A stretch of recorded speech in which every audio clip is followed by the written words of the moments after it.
बताना चाहूँगा कि जो कर्फ्यू रहेगा वो रात को 8 बजे से सवेरे 6 बजे तक जो है कर्फ्यू रहेगा।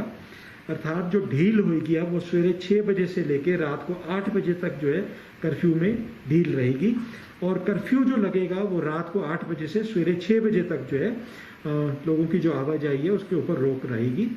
गाड़ियाँ वही चलेंगी जो एसेंशियल कमोडिटीज़ की हैं रात के समय, क्योंकि अब जो है ये ढील काफ़ी लंबे समय के लिए दी गई है। तो बाज़ार जो खुलेंगे, आज हमारी एक मीटिंग भी हुई थी जिसमें माननीय शिक्षा मंत्री जी यहाँ जो हमारे बचत भवन में आए थे और व्यापार मंडल और अन्य लोग जो हैं उनको बुलाया गया था। दुकानें शिमला ज़िले में सवेरे 10 बजे से लेके शाम को 7 बजे तक खुली रहेंगी। इसका मतलब ये हुआ कि 9 घंटे के लिए। और ये जो हमारा shops and other commercial establishments act है 1969 का, उसमें ये लिखा गया है कि जो वर्कर्स हैं वो 8 घंटे तक आप उनसे काम करा सकते हैं और उसमें 1 घंटा लंच आवर का होगा। तो 10 से लेके शाम को 7 बजे तक जो है पूरे ज़िले में दुकानें खुली रहेंगी। जो एसेंशियल कमोडिटीज़ की दुकानें हैं वो सवेरे ही खुल पाएंगी, क्योंकि उसमें दूध, ब्रेड, बटर और इस प्रकार की अन्य चीज़ें जो है उनकी जो बिक्री वहाँ से होती है। तो ये जो है अपने समय से जो हमने 10 से 7 रखा है, एसेंशियल कमोडिटीज़ की दुकानें इससे पहले जो है खुल पाएंगी। उसी प्रकार से जो है लोगों की आवाजाही के लिए, क्योंकि दुकान बंद होगी 7 बजे, क्योंकि 8 बजे कर्फ्यू जो है पुनः लगा दिया जाएगा। तो क्योंकि लोगों ने, दुकानदारों ने घर से आना है, तो इस लिए जो है 7 बजे तक रखा, ताकि 1 घंटे का जो अंतराल है उसमें लोग अपने घर वापस जा पाएंगे। इसी प्रकार जो मैंने कल ऑर्डर किए थे उसमें जो है पब्लिक ट्रांसपोर्ट, क्योंकि सरकार ने जो है नोटिफिकेशन कर दी है कि जितनी पब्लिक ट्रांसपोर्ट बसेस हैं उनकी आवाजाही होगी, तो सवेरे 7 बजे से लेके शाम को 7 बजे तक पब्लिक ट्रांसपोर्ट जो है वो चलेगी। चाहे वो HRTC की बसेस हैं, प्राइवेट बसेस हैं, ऑटोस हैं, टैक्सीज हैं। इंटर डिस्ट्रिक्ट मूवमेंट जो है प्रदेश के अंदर, इसके ऊपर भी जो है कोई रोक टोक आप नहीं रहेगी। आपको पास की आवश्यकता नहीं रहेगी अगर आप सवेरे 6 बजे से और रात को शाम को जो है 8 बजे तक ट्रैवल कर रहे हैं, तो उसमें आपको पास की आवश्यकता नहीं रहेगी। अगर कोई ऐसी इमरजेंसी हो जाती है कि आपको जो है 8 बजे के बाद रात के जो है जाना है, तो आप पास के लिए अप्लाई कर सकते हैं ऑनलाइन, और उसको जो है तीव्र गति से आपको पास में जो है परमिशन दे दी जाएगी। जो लोग बाहर से आ रहे हैं, प्रदेश के बाहर से इंटर स्टेट या अंतर्राज्यीय मूवमेंट हो रही है, उसमें भी आपको जो है पास की आवश्यकता रहेगी। जो हमारा पोर्टल है कोविड-19 ई पास के नाम से हमारे प्रदेश सरकार का, आप उस पर भी अप्लाई कर सकते हैं। अगर आप बाहर से आ रहे हैं या प्रदेश के अंदर से, शिमला ज़िले से जो है आप किसी अन्य इलाकों में जा रहे हैं, तो आप उसके ऊपर अप्लाई कर सकते हैं। पूरे देश में जो है, क्योंकि इंटर स्टेट मूवमेंट फ्री की गई है, परंतु हमारे यहाँ से अगर आपको बाहर जाना है, आपको पास की आवश्यकता उसमें रहेगी। जो हमारे क्वारंटाइन के नियम हैं, जो चाहे वो इंस्टीट्यूशनल क्वारंटाइन है जिसको हम संस्थागत एकांतवास कहते हैं, या होम क्वारंटाइन का जो प्रोटोकॉल है उसके बारे में भी मैं आपको बता दूंगा। जो MHA से हमारे को गाइडलाइंस प्राप्त हुई है, उसमें स्पष्ट लिखा है कि जो हैवी लोड कोविड-19 की डिस्ट्रिक्ट्स हैं, अर्थात जहां बहुत ज़्यादा कोविड का संक्रमण फैला हुआ है, वो चिन्हित है। वो मिनिस्ट्री ऑफ होम की वेबसाइट पे भी अवेलेबल है और ministry of family and health का जो है उसके ऊपर भी जो है उनका उल्लेख किया गया है। जो लोग इन जिलों से हैवी कोविड-19 जिनका नाम दिया गया है वापस हमारे प्रदेश में आ रहे हैं, तो इनको इंस्टीट्यूशनल क्वारंटाइन किया जाएगा। इंस्टीट्यूशनल क्वारंटाइन में जो है इनको D7, मतलब जो जब ये क्वारंटाइन में आए हैं उससे 7 दिन के उपरांत इनका कोविड का टेस्ट किया जाएगा। अगर उसमें नेगेटिव आते हैं तो जो बैलेंस टाइम है, क्योंकि 14 दिन का क्वारंटाइन पीरियड रहता है, तो जो बैलेंस टाइम है नेगेटिव आने के बाद इंस्टीट्यूशनल क्वारंटाइन में इनको होम क्वारंटाइन जो है अपने घरों पे जाके अपनी जो बैलेंस टाइम है उसको होम क्वारंटाइन में पूरा कर सकते हैं। अगर टेस्ट आपका नेगेटिव आता है तो आपको जो है कोविड केयर सेंटर्स जो है वहाँ पर शिफ्ट किया जाएगा अगर पॉजिटिव टेस्ट है, और आपका जो है इलाज जो उसकी आगे की प्रक्रिया जो स्टार्ट की जाएगी। जो लोग ऑरेंज या ग्रीन जिलों से आ रहे हैं, जो हैवी लोड कोविड-19 जिले नहीं है, उनको आते ही जो है होम क्वारंटाइन 14 दिन का जो होम क्वारंटाइन है उसमें इनको रहना पड़ेगा। बहुत सारे लोग जो है अब्रॉड से, क्योंकि हमारी फ्लाइट चली है, तो उनके लिए जो प्रोटोकॉल है उसको मैं स्पष्ट कर देता हूँ जो लोग बाहर से आ रहे हैं, फ्लाइट से आ रहे हैं, चंडीगढ़ लैंड हो रहे हैं, अमृतसर लैंड हो रहे हैं, दिल्ली लैंड हो रहे हैं, तो वो प्रदेश में आके जो हमारी पेड इंस्टीट्यूशनल क्वारंटाइन की फैसिलिटीज़ हैं, जिनको मैंने नोटिफाई भी किया हुआ है, उसमें HPTDC के होटल्स भी हैं, कुछ प्राइवेट होटल्स भी हैं, तो वो वहाँ पर आके 7 दिन इंस्टीट्यूशनल क्वारंटाइन में रहेंगे। उसके उपरांत D7 जो है, उसके उपरांत उनका कोविड-19 का जो है टेस्ट किया जाएगा।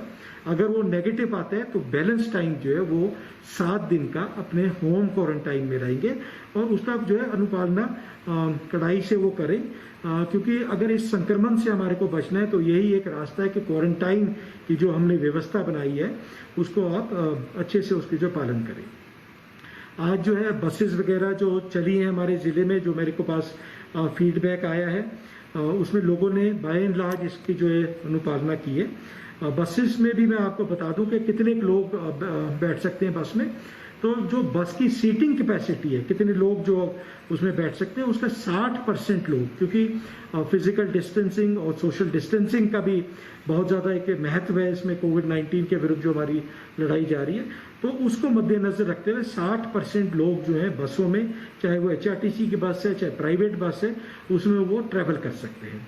उसी प्रकार से जो है टैक्सीज जो है, जो हमारे 7 बजे से और रात को 7 बजे तक उसमें छूट दी गई है, चाहे वो ऑटोज़ हैं, चाहे वो टैक्सीज़ हैं, उसमें भी उनकी जो संख्या जो है उसका उल्लेख किया हुआ है मैंने अपने ऑर्डर में। जो ऑटो हैं उसमें 1 ड्राइवर और 2 अन्य जो यात्री हैं उसमें बैठ सकते हैं। उसी प्रकार से जो है टैक्सीज़ जो हैं उसके ऊपर जो संख्या जो पैसेंजर्स की है उनको भी हमने जो उसका उल्लेख किया है। तो ये इसी के मद्देनज़र किया गया है कि कितने फिजिकल डिस्टेंसिंग या सोशल डिस्टेंसिंग के नॉर्म्स की अनुपालना होए, उसी प्रकार से जो है कितने यात्री ऑटो और टैक्सी और बस में ट्रैवल कर सकते हैं, उनका इसमें उल्लेख किया गया है।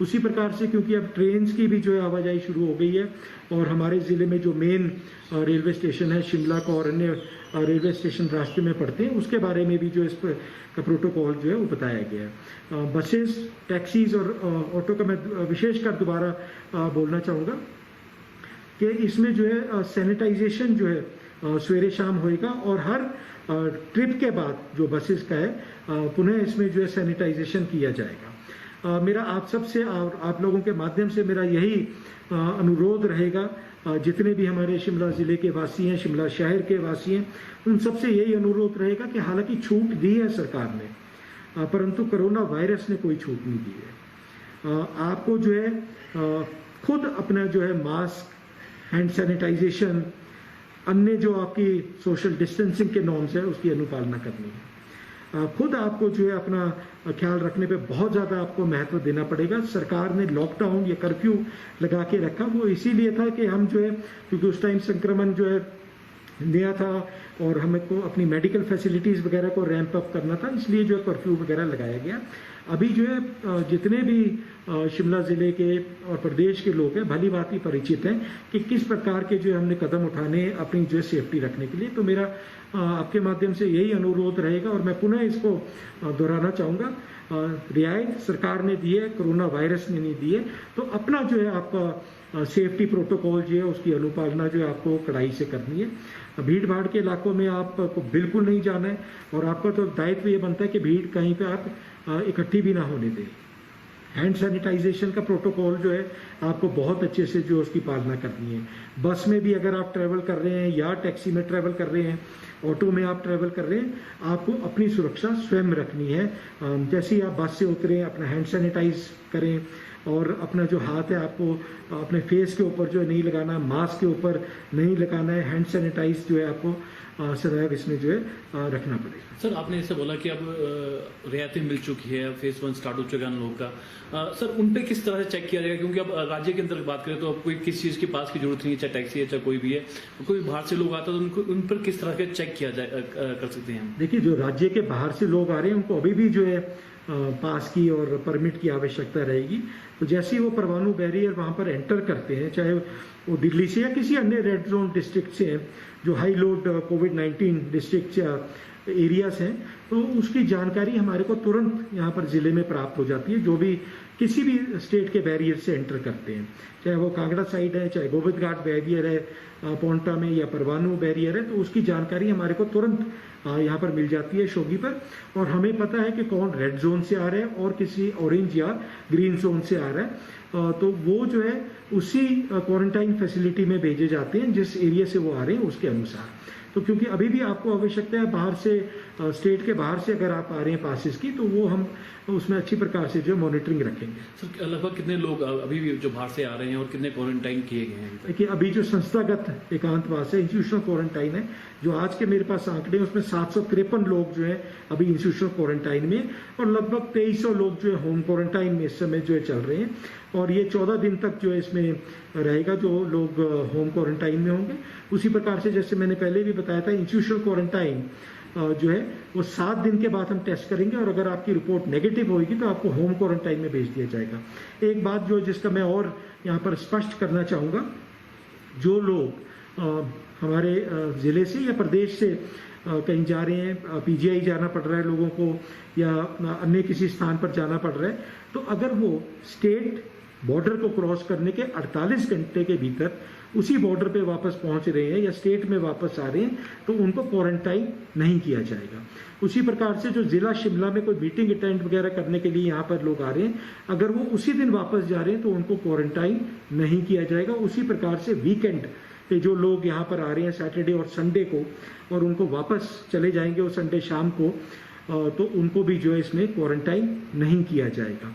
तो ये मैंने यहाँ पर कुछ लोगों को ये था कि किस प्रकार से ये क्वारंटाइन की प्रक्रिया रहेगी, तो मैंने काफ़ी इसमें स्पष्ट कर दिया। और लोगों को इस बारे में अगर कोई क्लैरिफिकेशन वगैरह लेनी है, तो हमारे जो डीसी शिमला की फेसबुक पेज है उसके ऊपर हमने जो नोटिफिकेशन है उसको भी डाल रखा है, आप उसको डाउनलोड कर सकते हैं। उसमें भी इसको स्पष्ट किया गया है कि क्वारंटाइन की प्रक्रिया किस प्रकार से जो लोगों को फॉलो करनी है। सर एक और चीज़ जानना चाहेंगे, अगर शिमला शहर की बात करते हैं, पहले जो बाजार था एक साइड खुलता था, अब क्या स्थिति रहेगी और टाइमिंग आपने बता दी गई है, और साथ में सर उन्होंने एक मांग की है कि संडे को बिल्कुल क्लोज रहेगा, उसके बारे में थोड़ा सा बताएं। हाँ, इसमें मैं यहाँ पर स्पष्ट करना चाहूँगा, देखिए कि आज भी हमने एक मीटिंग की थी व्यापार मंडल के, माननीय शिक्षा मंत्री श्री सुरेश भारद्वाज जी भी ने उनकी इस मीटिंग की जो है बैठक की अध्यक्षता की थी। जो लोअर बाजार है बहुत ही नैरो बाजार है, आपने देखा, और इसमें बहुत भीड़ रहती थी, क्योंकि अब दोनों साइड दुकानें खोलेंगी लोअर बाजार में, तो फिजिकल डिस्टेंसिंग और सोशल डिस्टेंसिंग के जो नॉर्म्स हैं ताकि उनका पालन हो पाए, तो वन वे रखा गया है लोअर बाजार को। इसमें एंट्री रहेगी जो हमारा शेरे पंजाब की साइड है, उस साइड से आप इस बाजार को एंटर कर सकते हैं, और अब एग्जिट करेंगे सीटीओ की साइड से। ये इसीलिए किया गया ताकि जो फिजिकल डिस्टेंसिंग के नॉर्म्स को की जो है अनुपालना हो पाए। परंतु अगर आपने जैसे देखा है पहले भी, अगर दोनों साइड से पेडेस्ट्रियन की जो है पैदल चलने वालों की मूवमेंट रहती थी, तो उसमें फिजिकल डिस्टेंस के नॉर्म्स फॉलो नहीं होते थे। उसी प्रकार से जो है इतवार के दिन दुकानें इस प्रकार से खुलेंगी, सिर्फ और सिर्फ एसेंशियल आइटम्स जो बेच रही हैं दुकानें जो है वो सवेरे जो है 11 बजे तक खुली रहेंगी। उसके बाद जो उनको भी इतवार के दिन बंद कर दिया जाएगा, बाकी बाजार भी बंद रहेंगे। ये इसलिए किया गया है ताकि जो म्यूनिसिपल कॉरपोरेशन हैं और अन्य लोकल बॉडीज़ हैं और एमसी शिमला है, ये वहाँ पर अपनी जो सैनिटाइजेशन की प्रक्रिया उस दिन पे पूरी कर पाए, और बाजार को सैनिटाइज करना भी बहुत ज़्यादा अनिवार्य है। तो सिर्फ और सिर्फ 11 बजे तक जो है दुकानें एसेंशियल आइटम्स की जो है ये अपनी दूध, सब्जी, ब्रेड, अंडे वगैरह की जो दुकानें ये खुल पाएंगी, और 11 बजे ये बंद हो जाएंगी। उसके उपरांत बाजार जो है पूरा बंद रहेगा, ताकि जैसे मैंने कहा कि सैनिटाइजेशन जो है बाजार की वो पूरी की जा सके।